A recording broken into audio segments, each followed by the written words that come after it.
네, 안녕하십니까. 충남대학교 약학대학의 심재훈입니다. 먼저 이런 세미나 기회를 주신 단국대학교의 한영택 교수님께 감사의 인사드립니다. 오늘 제가 말씀드릴 내용은 광환원 촉매 반응을 이용한 DNA 인코디드 라이브러리 제작에 관한 내용입니다.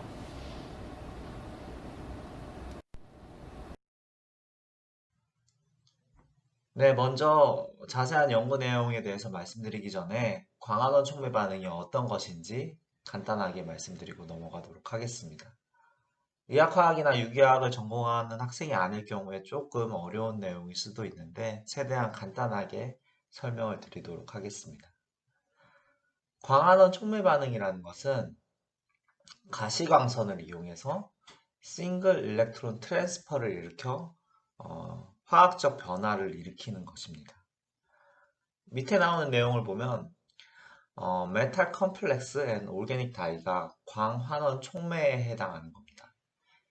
이 촉매에 가시광선을 쏴주면 포토 익사이테이션이 일어나게 되고 이 익사이테이션 된 촉매에 의해서 싱글 일렉트론 트랜스퍼가 일어나게 됩니다. 이 싱글 일렉트론 트랜스퍼를 유기화합물에 적용한 것이 바로 광환원 촉매 반응이라고 생각하시면 될 것 같습니다.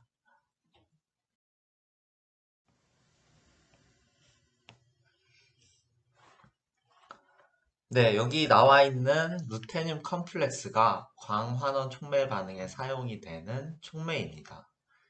이 촉매에 가시광선을 쪼여주게 된다면 그라운드 스테이트에 있는 전자 하나가 익사이티드 스테이트로 이동이 됩니다. 이것을 우리가 싱글렛 스테이트 익사이티드 스테이트라고 하고요. 이 싱글렛 익사이티드 스테이트에 있는 전자가 원래의 그라운드 스테이트로 떨어지면서 생성되는 빛을 우리가 형광이라고 합니다. 이 싱글렛 스테이트의 전자가 인터 시스템 크로싱을 통해서 트리플 스테이트로 이동을 하게 되는데요. 이 트리플렛 스테이트에 있는 전자가 원상태로 돌아가면서 빛을 발하는 걸 우리가 인광이라고 합니다. 이 트리플 스테이트의 스테이트는 싱글렛 스테이트보다 좀 더 오랜 시간 유지가 됩니다. 그래서 바로 그라운드 스테이트로 전자가 떨어지지 않고 다른 유기화학 물질과 새로운 반응을 일으킬 수 있습니다. 트리플렛 스테이트는 전자를 하나 받을 수도 있고 전자를 하나 줄 수도 있습니다. 전자를 하나 받게 되면 그라운드 스테이트의 전자를 하나 받을 수 있고요. 전자를 주게 되면 익사이티드 스테이트에 있는 전자를 하나 줄 수 있게 됩니다. 이렇게 전자 하나를 주고받는 반응을 일으킬 수 있게 되고 이러한 현상을 이용하여 새로운 유기화학 반응을 일으키는 것이 바로 광환원 촉매 반응입니다.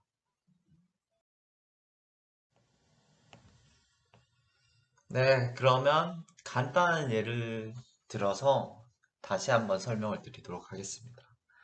왼쪽에 나와 있는 부분이 광환원 촉매 반응에 사용되는 촉매이고요. 이 촉매에 빛을 쪼여주게 되면 익사이티드 스테이트로 전자 하나가 이동을 하게 됩니다. 그러면 우리는 이 전자가 다른 유기화학 물질에 하나 전자를 줄 수도 있고 하나 받아올 수도 있습니다. 하나 주는 것부터 먼저 설명을 드릴게요.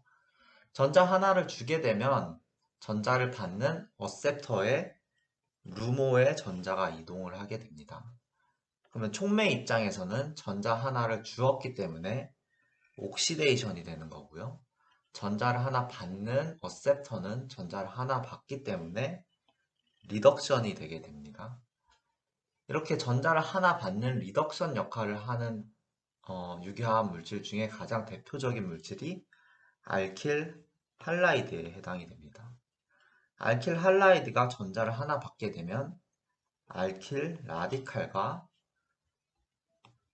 할로젠 이온으로 바뀌게 됩니다. 전자를 하나 받게 되면 촉매는 전자를 하나 받기 때문에 리덕션이 되는 거고요. 전자를 주는 도노의 경우에는 호모에 있는 전자 하나를 카탈리스트 그라운드 스테이트로 하나 주게 됩니다. 주는 입장에서는 전자를 하나 뺏기기 때문에 옥시데이션이 됩니다. 이렇게 옥시데이션이 되는 유기화합물 중에 대표적인 것이 바로 트라이플로로 알킬 이온입니다. 요거 전자를 하나 뺏기게 되면 마찬가지로 알킬 라디칼과 트라이플로로 보레인 부반응 물질이 생기게 됩니다.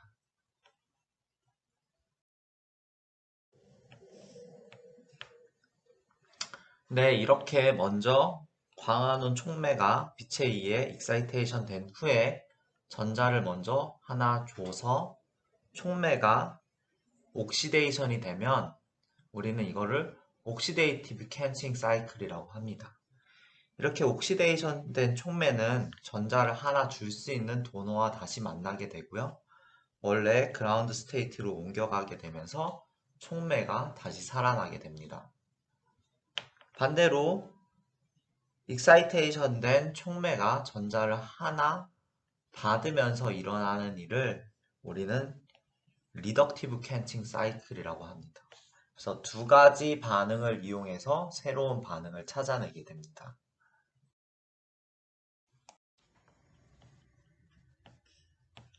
네, 그럼 이 광화원 촉매 반응이 기존에 사용되는 올게닉 케미스트리에 사용되는 반응과의 차이점이 무엇이냐면 첫 번째, 우리는 많은 에너지나 열 에너지 같은 에너지가 필요하지 않고 단순히 태양광에서 나오는 비저블 라이트를 사용하기 때문에 그린 케미스트리를 추구할 수 있습니다. 환경을 파괴하지 않고 새로운 반응을 찾아낼 수 있습니다.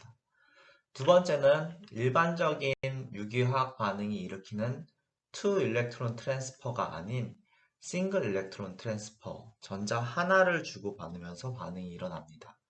이때 생성되는 것은 아까 얘기했던 라디칼 인터미디에이트가 되겠고요.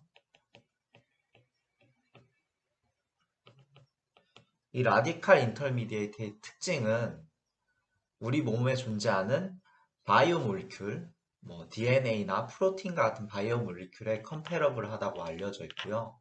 이 라디칼 인터미디에이트는 특히 물 솔벤트에서 굉장히 안정하게 유지가 됩니다. 그래서 저는 이 광화원 촉매 반응이 우리 몸에 있는 생체 분자의 특정 부위를 변형시킬 수 있는 연구에 적합한 화학 반응이라고 생각하여서 다음과 같은 연구를 진행하게 되었습니다.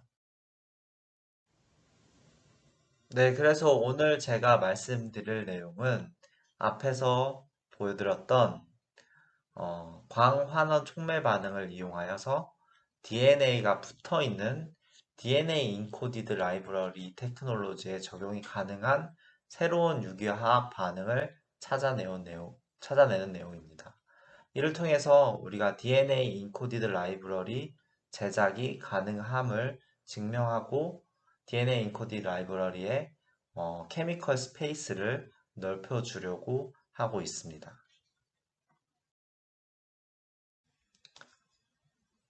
네, 먼저 말씀드릴 내용은 DNA 인코디드 라이브러리 테크놀로지에 관한 내용입니다.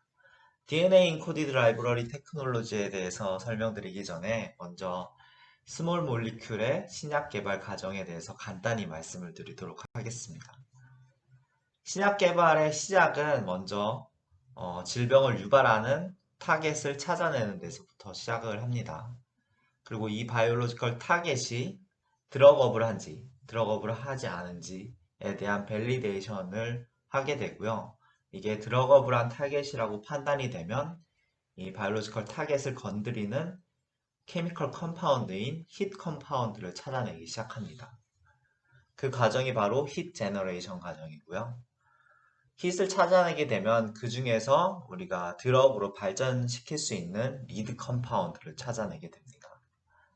이후에 최종적으로 리드 화합물을 스트럭처 액티비티 릴레이션십을 통해서 최적화를 시켜 최종 드럭 캔디데이트를 발굴하게 됩니다.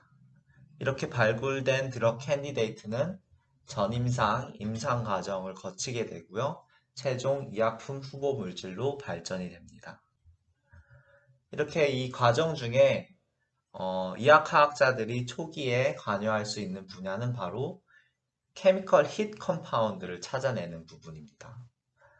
최근에 가장 많이 사용되는 힛 케미컬 컴파운드를 찾는 방법은 나와 있는 다수의 케미컬 라이브러리를 활용한 하이트루프 스크리닝법입니다. 저희는 굉장히 많은 수의 케미컬 라이브러리로 한 번에 다수의 화합물의 활성을 체크할 수 있습니다. 이렇게 힛을 찾는 방법이 최근에 굉장히 많이 개발이 되고 있지만 이 방법이 효율성이라는 면에서 조금 떨어지는 측면이 있습니다. 100만 개의 케미컬 라이브러리를 만들고 하이트루프 스크리닝을 진행하는데 400밀리언 달러에서 2빌리언 US 달러가 사용이 됩니다. 굉장히 많은 코스트가 발생하게 되고요. 그 이유는 첫 번째로 다수의 케미컬 라이브러리를 합성하는데 큰 비용이 들기 때문입니다. 두 번째로는 하이트루프 스크리닝이 다수의 케미컬 라이브러리의 활성을 탐색하는데 굉장히 좋은 시스템이지만 이 역시도 많은 비용이 소요됩니다. 네, 이러한 문제점을 해결하기 위해서 이학화학자들은 다수의 케미컬 라이브러리를 손쉽게 만들 수 있는 컨비네이터리얼 케미스트리라는 방법을 고안하였습니다. 네, 예를 들어서 우리가 케미컬 라이브러리로 1000개의 화합물이 필요하다고 가정을 해봅시다. 그리고 이 케미컬 라이브러리를 만드는데 세 스텝의 유기화학 반응이 필요하다고 생각이 되면 우리는 1000개의 케미컬 라이브러리를 합성하기 위해 3000번의 반응을 반복해야 됩니다. 그렇기 때문에 굉장히 많은 돈과 시간이 필요하게 됩니다. 이러한 문제를 해결하기 위해 이학학자들이 만든 방법이 스플릿 앤 풀 신세시스를 통한 콤비네이터리얼 케미스트리입니다. 그러면 한번 예를 들어서 같이 한번 봐봅시다. 우리가 스타팅 물질을 10가지 포션으로 나눕니다. 그리고 10가지 다른 케미컬 빌딩 블럭을 붙여준다고 생각을 해봅시다. 그리고 다시 한 곳으로 모아서 다시 10번을 나누게 됩니다. 그리고 다시 한번 10가지 다른 케미컬 컴파운드를 붙여주게 되면 우리는 100개의 화합물들을 만들 수 있게 되겠죠. 이 과정을 우리가 한 번 더 반복을 하면 총 3번의 사이클로 1000개의 케미컬 라이브러리를 합성할 수 있습니다. 그렇게 만든 케미컬 라이브러리를 하이트루프 스크리닝을 통해서 활성을 찾아내면 우리는 힛 컴파운드를 비교적 쉽게 확보할 수 있습니다. 이런 식으로 우리가 케미컬 라이브러리 숫자를 많이 만들 수 있지만 여전히 문제가 존재하고 있습니다. 이렇게 생성된 케미컬 라이브러리의 농도가 아주 낮기 때문에 우리는 발굴된 힛 컴파운드의 유기화학 구조를 명백하게 밝히는데 조금 어려움이 있습니다. 두 번째는 우리는 여전히 값비싸고 비용이 많이 소요되는 하이트루프 스크리닝을 진행하여야지 케미컬 컴파운드의 힛을 찾아낼 수 있습니다. 이러한 문제점을 발견된 방법이 바로 DNA 인코디드 라이브러리 테크놀로지입니다. 똑같이 콤비네이터럴 케미스트리를 이용해서 스플릿 앤 풀 신세시스를 진행하는데 이때 케미컬 컴파운드를 인식할 수 있는 바코드를 붙여주게 됩니다. 이 바코드로 주로 사용되는 물질이 바로 우리 몸에 존재하는 DNA입니다. 그럼 예를 들어서 다시 한번 보겠습니다. 스타팅 물질을 똑같이 열등분을 해서 나눠줍니다. 그리고 각기 다른 빌딩 블럭을 10개를 붙여주게 됩니다. 그리고 이 빌딩 블럭에 해당하는 DNA 바코드를 연달아서 붙여주게 됩니다. 이렇게 붙여진 빌딩 블럭들을 다시 한 곳으로 모아주게 되고요. 이 과정을 우리가 풀이라고 부릅니다. 다시 한번 열등분으로 나눠주게 됩니다. 그리고 열등분된 물질에 각기 다른 빌딩 블럭을 붙여주고 이 빌딩 블럭에 해당하는 바코드도 함께 붙여주게 됩니다.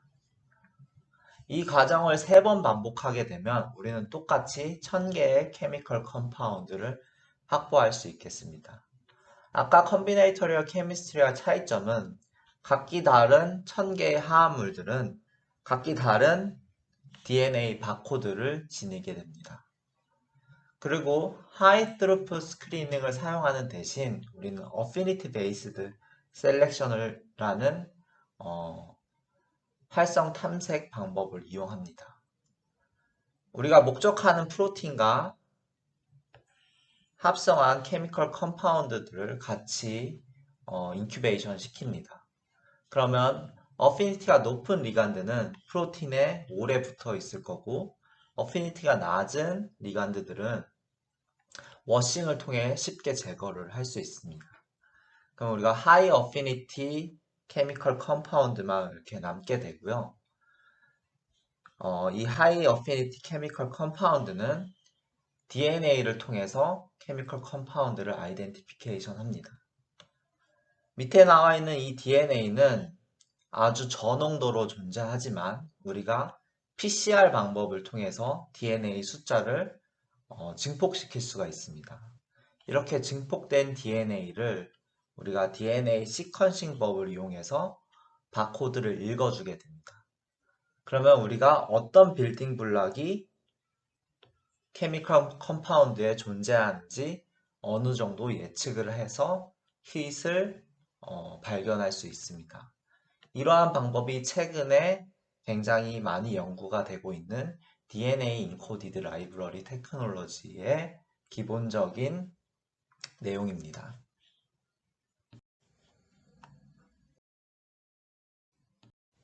네, 이렇게 DNA 인코디드 라이브러리 테크놀로지는 힛 케미컬을 발굴하는 데 있어서 굉장히 유용한 방법입니다. 하지만 굉장히 큰 단점을 지니고 있습니다. 아까 스플릿 앤 풀 신세시스 과정에서 사용될 수 있는 반응이 굉장히 제한적입니다. 우리가 일반적으로 사용하는 클래식 올게닉 케미스트리 리액션들은 강한 엑시드나 베이스 혹은 하이 템퍼러처를 이용한 반응들입니다. 그리고 우리는 유기화학 물질을 녹이기 위해서 일반적으로 물을 피하고 올게닉 솔벤트를 사용하게 됩니다. 하지만 이 DNA 인코디드 라이브러리 테크놀로지에 사용될 수 있는 반응들은 DNA가 멀쩡하게 유지가 되기 때문에 DNA를 해치지 않는 조건에서 반응이 진행돼야 됩니다. 그 조건이 기본적으로 pH가 5에서 12 정도, 그리고 온도가 80도 미만으로 유지가 돼야 됩니다. 그리고 DNA는 올게닉 솔벤트에 녹지 않고 물이 포함된 솔벤트에만 녹기 때문에 이 케미컬 리액션들이 물에서 반응이 진행이 돼야 됩니다. 그렇기 때문에 현재 30개 정도의 케미컬 리액션만 이 DNA 인코디드 라이브러리 테크놀로지에 이용이 되고 있고요. 이러한 반응들은 모두 심플한 2디멘셔널 스트럭처만 제공을 하고 있습니다. 그래서 저는 좀 더 입체적으로 컴플렉스하고 구조가 다양한 DNA 인코디드 라이브러리를 합성하기 위해서 DNA가 유지되면서 여러의 컴패러블한 케미컬 리액션을 찾고자 하였습니다.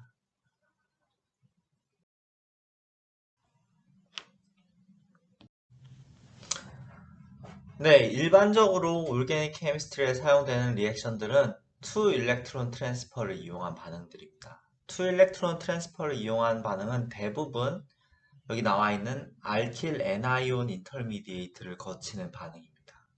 이런 알킬 애나이온은 반응성이 매우 크기 때문에 우리 몸에 존재하는 바이오몰큐, 특히 DNA를 크게 해치는 것으로 알려져 있고요. 특히 물을 만났을 때 바로 프로토네이션 돼서 캔칭이 돼버립니다. 그러면 더 이상 반응이 진행되지 않아서 우리는 이 반응들을 물이 포함된 솔벤트에서는 사용할 수가 없습니다. 반면에 싱글 일렉트론 트랜스퍼는 라디칼 인터미디에이트를 형성합니다.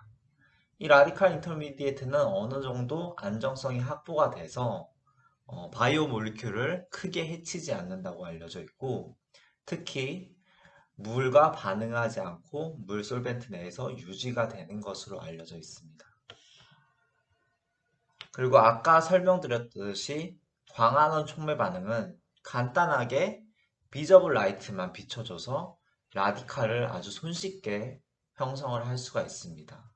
그래서 저희 연구팀은 이 광활원 촉매 반응이 DNA 인코디드 라이브러리 테크놀로지에 적용이 가능할 것이라고 판단을 하여서 이 광활원 촉매 반응을 이용한 DNA 인코디드 라이브러리를 합성하려고 노력을 하였습니다.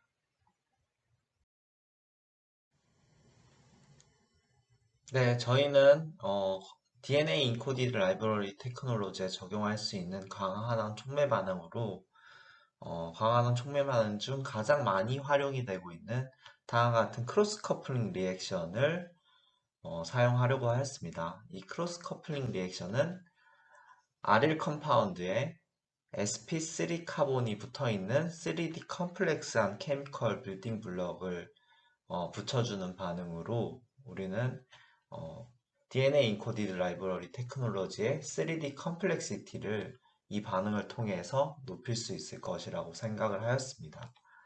그래서 이때 사용될 수 있는 케미컬 빌딩 블럭으로 저희가 생각했던 반응들은 이 세 가지 빌딩 블럭들입니다. 이 세 가지 빌딩 블럭은 모두 옥시데이션이 되면서 라디칼이 만들어지는 것으로 광활원 촉매 반응에서 아주 많이 사용이 되는 빌딩 블럭입니다. 첫 번째로 나와 있는 게 카복실릭 엑시드이고요. 두 번째가 DHP라는 라디칼 프리커서입니다. 세 번째는 실리케이트라는 라디칼 프리커서고요. 이 세 가지 모두가 크로스 커플링에 아주 잘 이용이 되기 때문에 DNA 인코디드 라이브러리 테크놀로지에서도 문제없이 활용이 될 것이라고 예상을 하였습니다. 간단한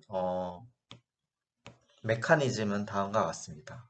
기본적으로는 이 아릴 브로마이드에 3D 컴플렉시티가 있는 sp3 카본을 붙여주는 반응이고요. 제일 먼저 포토 카탈리스트가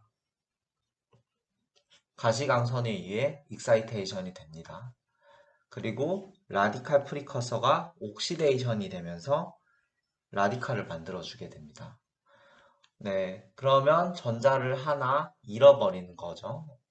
라디칼 프리커서 입장에서는. 반대로 카탈리스트 입장에서는 전자를 하나 받아주게 됩니다. 이런 식으로요. 그러면 리듀싱 된 포토 카탈리스트가 형성이 되겠고요. 그러면 우리가 같이 코 카탈리스트로 사용했던 니켈 촉매에 생성된 라디칼이 붙어줘서 니켈 일가의 인터미디에이트가 형성이 됩니다. 이 이후에는 우리가 흔히 알고 있는 크로스 커플링 리액션과 비슷한 식으로 반응이 진행이 됩니다. 스타팅 물질로 활용이 되는 아릴 브로마이드가 옥시데이티브 커플링을 통해서 니켈 3 인터미디에이트를 형성하게 되고요. 이외에 리덕티브 엘리미네이션을 통해서 우리가 목적하는 프로덕트가 나옵니다. 이와 함께 니켈 일가의 카탈리스트가 형성이 되게 되고요. 이 니켈 일가의 카탈리스트는 아까 리듀싱된 포토캐탈리스트와 함께 만나면서 한 번의 반응이 추가적으로 일어납니다. 리듀싱된 광활원 촉매에서 전자를 하나 니켈로 제공을 합니다. 그러면 리듀싱된 촉매는 원상태인 그라운드 스테이트로 돌아가게 되고요. 니켈 일가의 촉매도 마찬가지로 원래 상태인 니켈 영가의 촉매로 돌아가게 됩니다. 그럼 두 촉매 모두 원상태로 돌아가기 때문에 우리는 이 빛만 잘 조여주면 이 촉매 반응을 계속해서 돌릴 수 있게 됩니다. 저희는 이 반응을 DNA가 붙어있는 스타팅 머테리얼에 적용을 하여서 DNA 인코디드 라이브러리 테크놀로지에 확인하고자 하였습니다.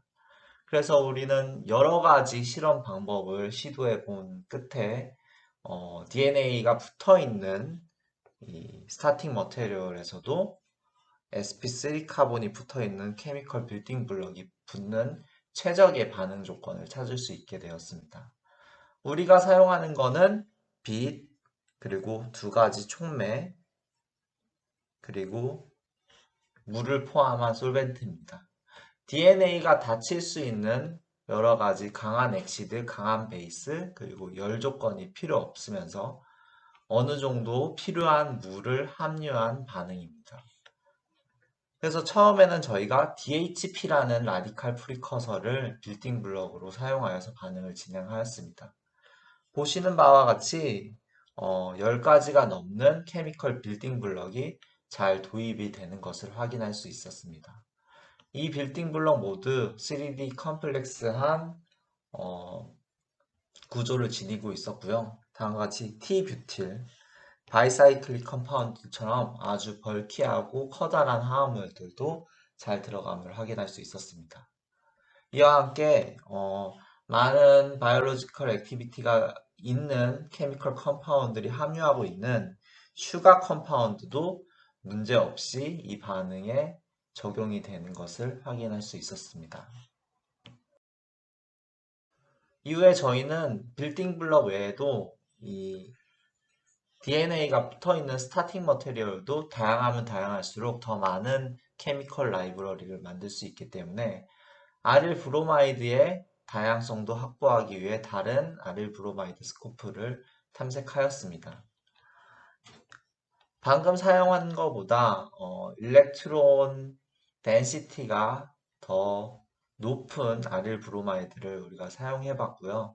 마찬가지로 다양한 빌딩 블럭들이 무사히 잘 붙는 것을 확인할 수 있었습니다.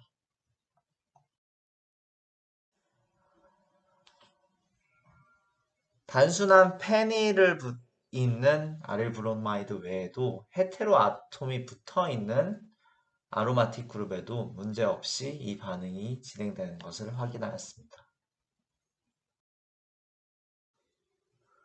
네, 여기는 특이적인 것인데요. 이번에 아릴 브로마이드에 특정 펑셔널 그룹이 붙어 있는 애들을 확인해 보았습니다. 억시젠, 나이트로젠이 붙어 있는 스타팅 머테리얼을 사용해 보았고요. 이러한 애들의 특징은 이런 펑셔널 그룹이 우리 스플릿풀 신세시스를 하는데 두 번째 사이클 혹은 세 번째 사이클에 추가적으로 이용이 될 수 있는 펑셔널 그룹들입니다. 이런 반응들에서도 잘 이용이 된다는 것은 우리가 이 반응이 실제로 DNA 인코디드 라이브러리를 합성하는데 문제가 없음을 증명하는 것입니다. DHP 외에도 또 다른 형태의 라디칼 프리커서를 이 반응에 적용시켜 보았습니다. 카복실릭 엑시드를 사용하였을 때도 우리가 문제없이 빌딩 블럭들이 잘 적용이 되는 것을 확인할 수 있었습니다. 마찬가지로 스타팅 머테리얼인 아릴 브로마이드도 다른 형태의 아릴 브로마이드들이 모두 이용이 가능하며 추가적인 펑셔널 그룹이 붙어 있을 때도 문제 없다는 것을 우리가 확인할 수 있었습니다. 저희는 이러한 크로스 커플링 외에도 이 약품을 만드는데 많이 사용되는 다른 형태의 펑셔널 그룹을 도입하려고 생각을 해 보았습니다. 그 중에 하나가 바로 다이플로로 알킨 그룹을 포함한 형태의 분자를 만드는 것입니다. 다이플로로 알킨은 키톤 모이어티의 메타볼릭 스테이블한 바이오 아이소스테어로 제약회사에서 많이 사용이 되는 것으로 알려져 있었습니다. 저희는 이러한 펑셔널 그룹을 도입하면서 DNA 인코디드 라이브러리를 제작할 수 있는 방안을 찾아보았고 다음과 같은 반응을 시도해 보고자 하였습니다. 마찬가지로 트라이플로로 알킨 모이어티에 라디칼 프리커서로 빌딩 블락을 사용해서 빛을 쪼여준다면 일련의 반응을 거쳐 다이플로로 알킨이 붙어 있는 다음과 같은 분자가 잘 만들어질 수 있을 것이라고 생각하였고 이를 DNA 인코디드 라이브러리 테크놀로지에 적용을 해보았습니다. 반응의 메커니즘은 다음과 같습니다.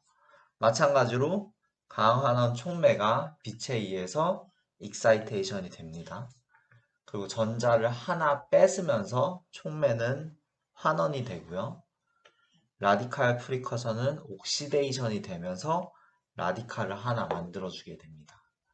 이렇게 생성된 라디칼은 알킨 모이어티에 공격을 하게 되고요. 다음과 같은 인터미디에이트를 만들 수 있습니다. 리듀싱 된 포토캐탈리스트는 전자를 하나 주면서 원래의 상태로 돌아가게 되고요. 분자는 마이너스 차지를 띠게 됩니다. 전자를 하나 받아서. 그리고 플로라이드가 하나 날아가면서 우리가 목적하는 다이플로로 알킨 모이어트를 형성할 수 있습니다. 저희는 아까 보여드렸던 크로스 커플링 리액션과 마찬가지로 다수의 리액션 컨디션을 스크리닝 해 보았고요. 비슷한 반응 조건이 이 다이플로로 알킨을 만드는 데에도 적용이 된다는 것을 확인할 수 있었습니다. 그리고 이번에는 실리케이트라는 라디칼을 형성할 수 있는 빌딩 블럭을 사용해 보았습니다. 마찬가지로 전혀 문제가 없이 다양한 종류의 빌딩 블럭이 이 반응에 적용된다는 것을 확인할 수 있었습니다. 마찬가지로 이전에 크로스 커플링에 사용하였던 DHP 빌딩 블럭들도 문제없이 이 반응에 적용이 되었습니다. 네, 마지막으로 카복실릭 액시드를 이용한 반응들도 아까 크로스 커플링보다 좀 더 용이하게 반응이 일어나서 10개가 넘는 크로스 커플링 파트너 빌딩 블럭들이 DNA 인코디드 라이브러리 테크놀로지에 사용이 가능하다는 것을 우리가 밝혀냈습니다.